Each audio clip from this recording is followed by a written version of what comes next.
אני מנצלת את הזמן שלי לתת עדות על אפרת. אתמול ביום שני סיימנו תהליך של ליווי על ידי אפרת, אני והקבוצה האחרונה שלה, והעדות הכי גדולה זה שכולנו ביקשנו להמשיך.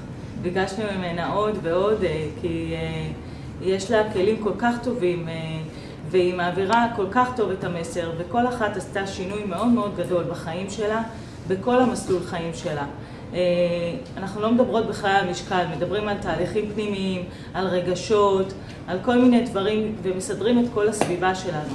אחר כך המשקל בא לידי ביטוי. זה משהו אחר, זה משהו שונה, אני ממליצה מכל הלב. זה לא תהליך של דיאטה, זה לחסל את זה אחת ולתמיד מהשורש, ואם מישהי רוצה לחסוך עוד המון שנים של התלבטויות ואיך אני נראית ומה זה ומה קורה, אז זה המקום לעצור את כל התהליך הזה של אני נראית פחות טוב וכל מיני כאלה, ולהבין מאיפה זה מגיע באמת. אז תודה רבה.